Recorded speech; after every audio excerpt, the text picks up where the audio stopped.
In Batman, there is a moment that does not belong to a superhero. It belongs to Michael Keaton, the man behind the mask who turned the role into an emblem of an era. There is no extended dialogue, no familiar heroic choreography, only a gaze fixed straight ahead, cold, still, solitary, and utterly uninterested in being understood. In that instant, what appears is no longer an icon, but a human being who has accepted stepping into a role of his own making simply in order to keep existing. What is rarely mentioned is this. Batman did not crush Michael Keaton, but it shaped the way he would be present for the rest of his career. A role large enough to frame anyone, an image powerful enough to make audiences forget the person behind the mask, and a success so thunderous that leaving it always carried risk. Keaton left, not in failure, but in the quiet of someone who understood exactly the price of staying. From that moment in the Batman suit onward, Michael Keaton's journey was no longer just a story about fame. It became a silent struggle, one in which talent, professional discipline, and a sense of solitude moved together as conditions of existence, not as a tragedy to be retold. The silence Michael Keaton chose after Batman was not a spontaneous reaction. It operated according to an existing logic, one in which withdrawal is understood as a form of self-preservation, not something that needs to be named. That logic was not learned under studio lights, but formed through a life shaped by responsibility, order, and the ability to remain self-reliant within one's own boundaries. Michael Keaton was born in 1951 in Coraopolis, Pennsylvania, a small town near Pittsburgh. It was a place governed by steady labor and standards maintained through habit rather than declaration. Growing up in a large family of 7 children, Keaton was never the center of the narrative. He learned instead to constantly adjust his position within a structure where others were always close by. His father worked as a civil engineer and surveyor, an occupation rooted in measurement and precision. His mother maintained the rhythm of family life with quiet persistence. These influences produced no aura of distinction, but they did instill an early reflex. Observe before speaking, keep emotion within a measured range, and never place oneself forward longer than necessary. Keaton was educated in a Catholic environment where ritual and order repeat with consistency. He later said he enjoyed serving as an altar boy, not out of extreme faith, but because of the sense that everything occupied its proper place at the proper time. As he moved into louder, more chaotic spaces, later in life, what remained from childhood was not a story to recount, but an internal discipline, knowing how to keep rhythm and knowing when further presence is unnecessary. Standing still in the correct place, keeping the body within limits, and accepting physical constraint became ingrained responses, long before they turned into professional requirements. When he donned the Batman suit years later, those reflexes returned in another form. A body locked into weight and rigidity, all expression compressed into the eyes and breath, as if the role could exist only if the actor accepted stillness within imposed boundaries. After leaving Kent State, Keaton worked behind the scenes at local television stations in Pittsburgh as a cameraman, stagehand, technical assistant. These roles demanded adherence to operational rhythm rather than personal expression. Arrive on time, stand where required, step away when the task is done. He also tried stand-up comedy in small clubs, but the monologue stage, where the performer must command attention through constant speech, did not align with his instincts. Keaton tended to regulate atmosphere through minimal shifts, rather than seize the platform outright. A key formative period came during his time working backstage on Mr. Rogers' Neighborhood. There, Keaton observed how images could be constructed through slowness and patience, how a sense of safety could be created without exaggeration. Before ever stepping in front of the camera, he had already grown accustomed to standing at the edges of structure, where being on screen does not guarantee being understood, and presence is merely the result of many unseen layers of labor beneath. Carrying that habit with him, Keaton left Pittsburgh for Los Angeles in the mid-1970s. Within a larger system, where even identity is regulated by professional standards, he encountered a practical reality. The name Michael Douglas was already registered with the Actors Union. The change of name carried no manifesto. He chose Michael Keaton, a name that subtly echoed Buster Keaton, an artist of restraint, as a way to maintain a necessary neutrality, allowing him to enter the structure without inheriting predefined expectations. Keaton's early years in Hollywood passed in a state of near invisibility. He appeared in television shows such as Maude and The Mary Tyler Moore Hour in small, fleeting roles. They created no breakthrough, but they taught him the compressed rhythm of production and the sensation of arriving and leaving without explanation. Gradually, he began to be cast in characters that slipped out of the neutral register. Slightly odd, offbeat, difficult to blend in.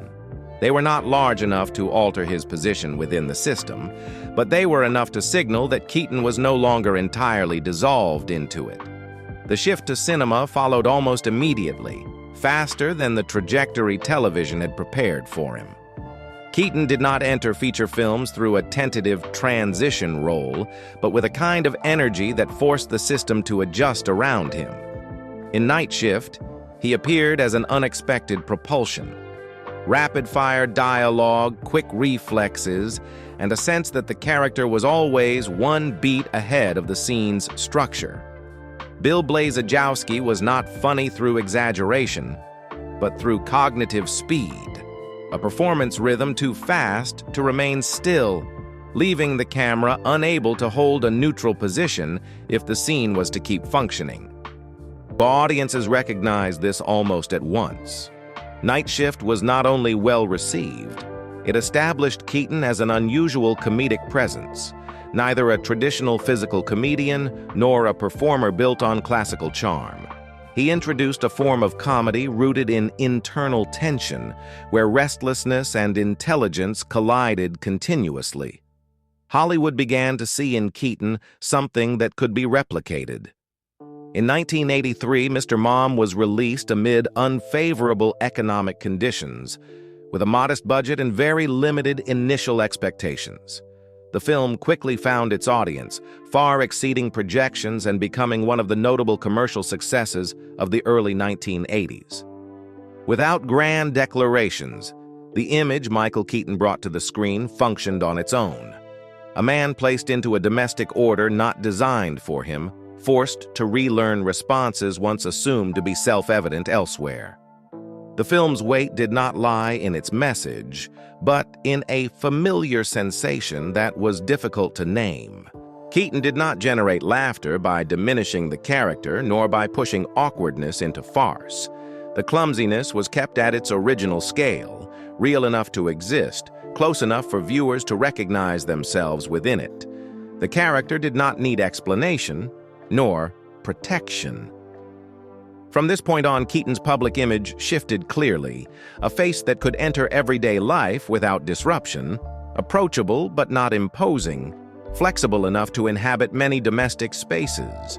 It was precisely at this intersection that a quiet tension formed. The qualities that made Keaton beloved also began to produce an overly defined zone of safety.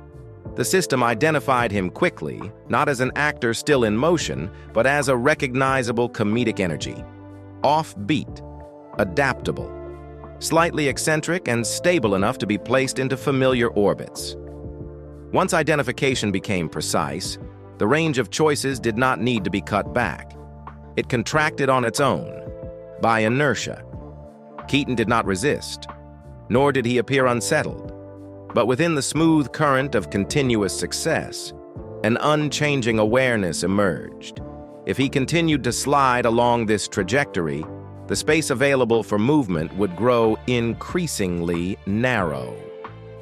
comedy had opened the door for Michael Keaton to step into the center, and simultaneously placed him at risk of being held exactly where he had just arrived. He built no protective network, made no effort to anchor his position through relationships. Each subsequent step still unfolded largely alone. The signs appeared early in the choices that followed. In Johnny Dangerously, Keaton's comedic rhythm was pushed further toward exaggeration, not because he lost control, but because when a system stretches a formula to its outer edge, surprise no longer operates on its own. When effect turns into habit, internal adjustments within the structure begin to lose meaning.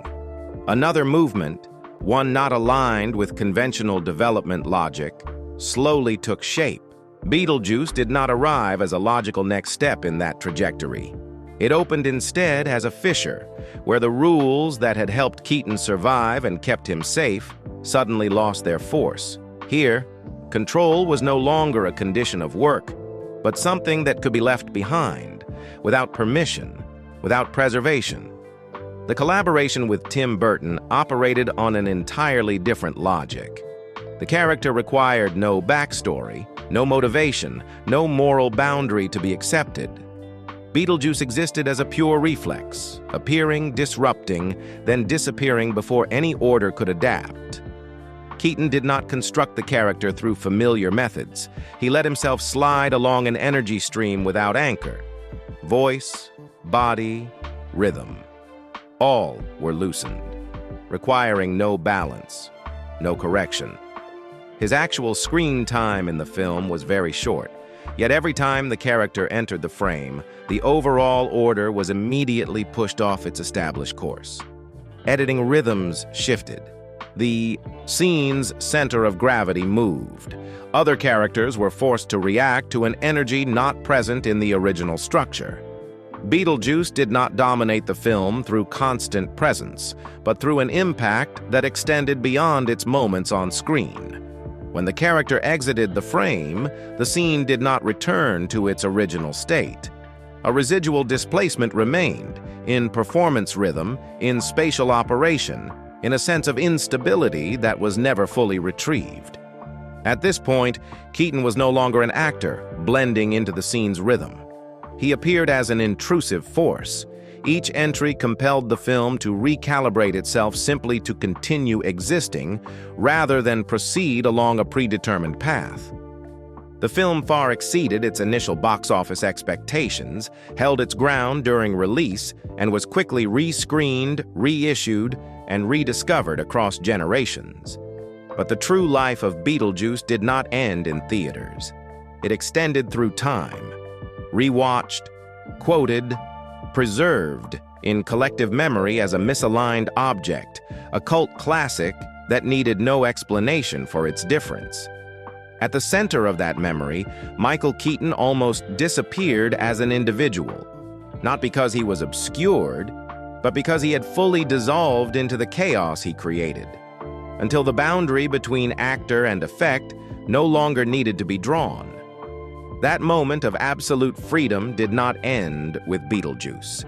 It left behind another afterimage, quiet but persistent. From then on, Michael Keaton began to be approached as an activatable energy source, something that could disrupt order, create disturbance, leave a strong imprint before the system had time to stabilize again.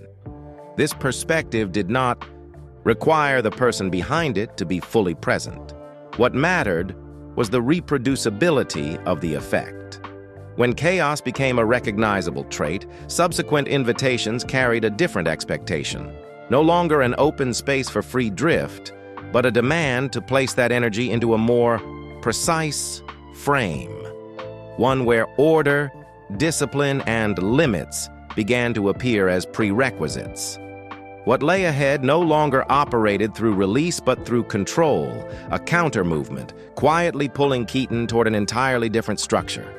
After Beetlejuice, Tim Burton recognized in Michael Keaton something that lay beneath the surface of performance, an ability to remain silent while still generating pressure, a form of contained inner force that allows a character to exist even without occupying the center of the frame. Burton was not searching for an ideal physique or a familiar heroic face. He was looking for a body capable of enduring restraint. Where movement is held back, emotion is never fully released, and instability reveals itself only through the smallest misalignments. In Keaton, Burton identified a rare capacity. The more the character is placed in shadow, the denser it becomes, not through display, but through the accumulation of unresolved tension. It is a kind of acting that does not invite immediate empathy, yet compels the viewer to stay, because something is being withheld and is not ready to be explained. That casting decision immediately met with fierce backlash. The public could not see Bruce Wayne in an actor associated with comedy. In the period leading up to production, the role placed Keaton under sustained strain, not because of the project's scale, but because of an unprecedented level of public doubt. Thousands of protest letters were sent to the studio, aimed directly at the casting choice. This was not merely professional disagreement, but outright negation. An actor identified with comedy was deemed unqualified to carry a dark icon onto the screen. Keaton made no public response, but the pressure was unmistakable during production. The Batman suit was heavy, rigid, restrictive to movement and breath. He had to learn to act under physical confinement, where the body was no longer a flexible instrument, and all expression had to be compressed into the eyes, posture, and deliberate stillness. The suit was not merely costume, it became a coercive mechanism of performance. It locked movement, slowed reflexes, and forced the character to exist through compression. As if Batman could only appear when the actor accepted being held inside his own shape. This was not simply a technical challenge, but a form of isolation, being trapped within an image, unable to step outside it to recalibrate. When Batman was released in 1989 and became a global box office phenomenon, relief did not arrive in the expected way. The success was too fast, too vast. The film shattered opening weekend records, became a cultural landmark, and triggered an overwhelming wave of merchandising, franchising, and promotion. Batman's image flooded public space, and with it, Michael Keaton's image was compressed inside a single frame. Critics acknowledged the difference in his approach. A taciturn Batman, weighted with interior gravity, far removed from conventional heroic portrayals. But individual awards did not follow. Batman's success was not measured by isolated performance, but by total effect. Keaton was seen as part of the symbol, not its author. Personal recognition, the very thing that had sustained him through earlier periods of obscurity, was dimmed by the glare of commercial magnitude. What was least noticed in Keaton's Batman was not the darkness of the image, but his refusal to fill the role completely. His Batman was built out of absence, truncated dialogue, withheld reactions, and unexplained stillness. This was not deficiency, but choice, a performance strategy that placed the burden of completion on the viewer. By Batman Returns, tension no longer manifested through public reaction or surface-level controversy. It settled inward, permeating the working structure like a layer of sediment difficult to name. The film's world grew darker, more personal, carrying obsessions that made no effort to soothe the audience. Yet this very shift caused the central role to blur, not because it was removed, but because it was no longer the sole anchor of movement. Within that structure, Michael Keaton neither tried to reclaim the center nor step away from the role. He maintained the character's internal rhythm while the surrounding system began to disperse its points of focus. What he brought to Batman remained, retained as a necessary depth layer, but it no longer functioned as a gravitational force. It receded into the background, quiet, stable, no longer determining the image's overall shape. This process produced no moment that could be easily named. It unfolded slowly, almost without notice.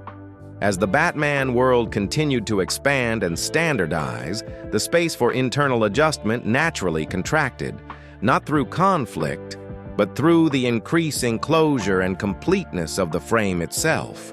At that point, Michael Keaton recognized a familiar but uncomfortable state. The role had completed every movement it required. It no longer demanded exploration, nor permitted deviation. Each subsequent step would only repeat an image already sealed.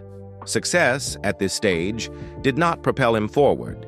It held him in place within a smoothly operating structure where the presence of the person behind the image was no longer something that needed to be further expanded. After Batman Returns in 1992, Michael Keaton stepped away without the need for a shocking reason. No scandal, no statement, just a choice carried out in silence, leaving the role while it still retained full commercial value, but had begun to drift away from the aesthetic rhythm he could inhabit for the long term. The Batman world was being pushed toward exaggeration, standardization, and franchise expansion. Keaton, meanwhile, moved in the opposite direction. Fewer words, greater inwardness, and an emphasis on contained inner force. The divergence never erupted into conflict, but it was clear enough that staying on would have meant repetition, where the symbol continued to swell while the person behind it lost the space to move according to his own rhythm. The projects that followed did not attempt to deny the past, nor did they continue to lean on it. Keaton appeared in roles without obvious commercial promise, outside franchise systems, and without asking audiences to remember the cape he had just set down. These choices produced no immediate noise, but they revealed a consistency. He did not seek to replace Batman with another peak. He accepted working in the space left behind by a peak, where professional rhythm is measured by the ability to keep moving, not by maintaining position. In Clean and Sober, Keaton placed himself in an entirely different register, closed, depleted, with no room for display. The character exists through truncated moments, half-finished decisions, and a sense of shame that needs no name. There are no iconic gazes, no deliberate stillness used to generate pressure, only small movements, just enough to show a person trying to keep himself from falling apart. The role did not return him to the market's center, but it opened another space, one in which acting no longer had to defend an image. That working rhythm continued into the early 1990s. Pacific Heights offered an untrustworthy figure. My Life placed him inside a tragedy without a climax. Much Ado About Nothing demonstrated an ability to shift into a different language without technical display. These choices did not form an easily legible trajectory. They existed separately, like pieces he did not rush to assemble. During this period, Keaton did not try to prove that he had escaped Batman. He did not choose roles in direct opposition, nor did he emphasize transformation. He worked as though the symbol had been set down where it belonged, behind him, and required no further explanation. The remaining space was not filled. It was preserved as a working condition. From these choices, another operational rhythm gradually took shape. Not loud, not explosive like the chaos that once shattered every mold, but quietly durable. Keaton allowed himself to drift away from short-term expectations, accepting no longer being placed at the center in exchange for the freedom to move without permission or explanation. Not to return, and not to prove that something had ended. Simply to continue existing in the profession without letting a completed image reclaim the entire inner space. In that quiet state, Michael Keaton was not preparing for a comeback. He was not waiting for a moment nor setting conditions. Work continued to arrive, and he continued to do it, not as someone returning, but as someone who had never truly left the craft in its deepest sense. The shift happened silently, not through attention-grabbing choices, but through the way Keaton appeared in the frame with a different degree of presence. Less explanation, less need to be recognized. He did not carry the past as a reference point, nor did he actively reject it. He entered roles like someone long accustomed to living outside the orbit of expectation. Birdman came to Michael Keaton not as an open door, but as a space that required him to step in carrying everything accumulated through years on the margins. There was no promise of restoration, no sense of being given back what had been lost. Only a structure that placed him once more under the lights in a more exposed state than ever, where the past was neither hidden nor cherished. The character at the story's center is an actor shadowed by a superhero role that once shaped his life. But Birdman does not tell that story as nostalgic tragedy. It allows the obsession to exist quietly, as an unnamed gravitational pull, always present, seeping into each breath, each step, each moment of hesitation. Keaton does not play a man mourning old glory. He appears as someone long accustomed to living with memory without letting it claim the stage. What makes Birdman distinctive is the uneasy parallel between life and role, not to create an obvious mirroring effect, but to blur the boundary between the actor and what is being acted. Keaton does not mine his own past, nor does he directly confront the image once bound to his name. He leaves everything there, as a heavy underlayer, unshowy, yet impossible to discard. The pauses in performance, the unaccented fatigue, the instability that needs no explanation, all operate to the same rhythm, that of someone accustomed to living outside the center, now required to stand long enough before the gaze without protective padding. When Birdman was released, attention returned to Michael Keaton in a different way. Not as a star being welcomed back, but as a belated recognition. One of the rare moments he was seen as the subject of labor, rather than the byproduct of an image already completed. It felt like a nod that arrived late, quiet, without rewriting history, simply acknowledging that some paths do not need constant tracking, only to be seen at the right moment. Birdman does not function as a comeback.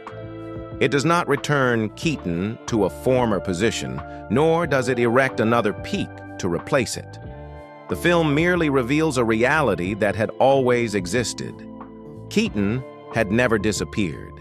He had only stepped away from a structure where the symbol began to replace the right to move. When the system slowed enough to look differently, that presence, continuous, unassuming, was recognized without the need for defense. What appears on screen has never represented the totality of Michael Keaton's life. There are parts that do not travel alongside a career, that do not require explanation, and do not wait to be named. He never placed marriage or family on the same trajectory as roles, not out of secrecy, but because he did not see them as things to be proven. While his career exists under public scrutiny, his private life has been kept elsewhere, outside any demand to be seen. In 1982, as his career was just beginning to shift out of the margins, Michael Keaton married Caroline McWilliams, an actress with her own independent professional life, not positioned as a supporting orbit to another person's success. They came together while both were still shaping their identities, before either carried the weight of an emblematic name, and before being asked to represent anything larger than themselves. Their shared life operated through practical arrangements, overlapping schedules, long separations due to projects, periods when each had to manage alone. There were no staged images of happiness, no neatly packaged narrative of marriage. Their bond was not symbolic. It existed as a life of mutual endurance, where inconvenience was accepted as a default condition. When their son, Sean Douglas, was born in 1983, that structure became more fragile. Keaton was entering his first period of professional acceleration, with an increasingly dense schedule and opportunities that demanded constant movement. Yet he did not place fatherhood forward as a new public image. It was kept in a different space, private, concrete, unverified. There were no statements about balance, no effort to turn family life into a compensatory counterweight to fame. In everyday life, everything was adjusted through small but sustained shifts. Who stayed home more during which period? Who stepped back when the other had to be away? These compromises were never named, but they accumulated over time. Not public conflict, but this quiet fatigue gradually revealed its limits. The marriage ended when both were far enough removed from the need to preserve an image. No scandal, no explanations. The separation unfolded in the same way they had lived together, withdrawing from view, keeping what was necessary, and asking for no outside empathy. For Keaton, what didn't change was the place of his son in his private life, a bond never spoken loudly, yet decisive in the most important choices of time and presence. He declined projects that required prolonged time away from home. He stepped back from opportunities large enough to keep him at the market's center, but harsh enough to turn family presence into a luxury. These decisions were never announced. They repeated themselves in silence, becoming visible only when the full arc of his career is considered, gaps appearing precisely at the stage when a star is usually expected to accelerate. For Keaton, being a father was not a role parallel to his profession. It was a condition of living. Schedules were arranged around being present when needed. Career choices were weighed by very specific questions. How long will I be gone, and where will I be absent from? Sean Douglas grew up outside the shadow of an emblem. Fame stopped at the threshold. There were no red carpet appearances with a child, no narrative of Batman's son. The father's presence was quiet but steady, leaving not surface memories but a sustained sense of safety. If Keaton grew up in a large family where each person had to constantly adjust their position, this time he chose a different movement, creating a space where presence did not need to compete and was not placed in comparison. That choice carried a quiet trade-off. As the market shifted rapidly and new faces appeared in succession, not clinging to the center gradually led Keaton to be seen as having stepped back. He did not respond to that perception. He did not rush to return, nor attempt to explain. Priorities had been placed along a different axis and kept there. After his first marriage, Michael Keaton did not remarry. He had relationships, but did not turn them into structures that needed to be displayed. Connections came and went through withdrawal rather than rupture. When a bond began to occupy his entire inner rhythm, he stepped back, not from lack of feeling, but from refusing to lose the right to self-adjustment. Over time, being on his own became a familiar state.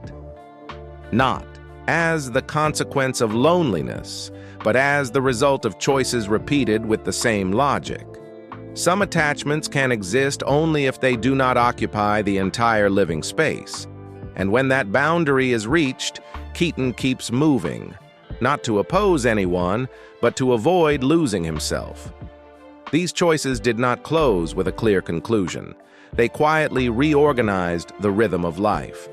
When attachments no longer consumed the inner space, when fame was placed in its proper position, the remainder of life began to operate according to a different logic, slower, requiring less explanation.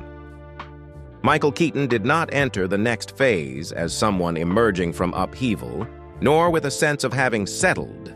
He simply continued living within a compressed structure. Fewer roles to carry, fewer expectations to meet, and more silence in which to recalibrate. The years that followed did not open with a change that could be clearly named. They arrived as a slowed continuation, where life was no longer pulled forward by ambition, nor dragged backward by memory. Michael Keaton lived within a simplified structure. Fewer excess movements, fewer roles to perform, and enough open space for life's rhythm to adjust itself without explanation. He worked steadily, but no longer to prove his presence. Career choices did not revolve around coming back, nor around maintaining a recently reaffirmed image. Keaton appeared when conditions aligned, when time allowed, when work did not intrude upon private life, and when a role did not demand the repetition of a rhythm already completed.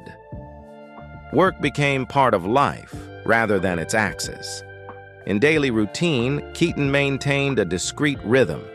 No need to regenerate an image, no search for belated recognition. Habits were preserved not out of nostalgia, but because they kept life from tipping off balance. Working enough, staying home long enough, and not letting a schedule determine the value of a day. At this stage, stability was no longer a state to be achieved, but the result of continually refusing what pulled him out of his own rhythm. His public presence followed the same logic. He appeared rarely, spoke little, and did not use those moments to summarize or explain his journey. When required to stand before a collective gaze, he did not recount the past, nor guide how others should understand him. His remarks were brief, neutral, non-narrative, as if simply confirming that he was still there, without needing to be reminded why. Keaton left behind no template for others to follow.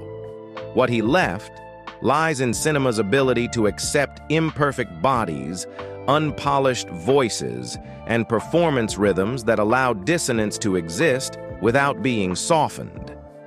In an industry accustomed to measuring value by constant visibility, Keaton's trace appears elsewhere. He shows that leaving at the right moment does not necessarily destroy what has been built. An emblem need not be denied nor clung to. It can be set down once its function is complete, and that quiet act creates space for other possibilities to continue existing. Keaton's career choices, therefore, do not crystallize into a style or technique to be imitated. They operate as a consistent stance, keeping enough distance so that the character does not overtake the person, and enough restraint so that success does not become a fixed gravitational pull. Whether in comedy or darkness, at the center or the periphery, he maintains a precision without display. Every decision stopping at the right moment, never extended to assert itself. The lasting influence of how Michael Keaton exists comes not through noise, but through a durable professional rhythm that does not need constant reaffirmation. Being recognized late does not alter that path. It simply shows that some values do not align with immediate tempo, yet do not disappear. They surface when the system slows enough to see them. Even in moments of greatest recognition, Keaton keeps his stance, not stepping forward to claim the gaze, nor retreating to build a myth. He lets the work complete itself, then quietly withdraws from the echo it creates. That restraint, extended, consistent, becomes the clearest trace. The weary body in Birdman is not a sign of decline, but the state of someone who no longer needs armor to stand before the camera. And what remains in the end is not a single role, but a state held long enough. Work continuing without overtaking life, presence sufficient for the scene to complete itself, then quietly receding once a personal rhythm has been preserved. What does Michael Keaton leave with you? A role, a silence, or the way he knew when to step away? Share your thoughts in the comments. And if you'd like to continue following portraits of artists who move out of step like Keaton, subscribe to the channel and join us.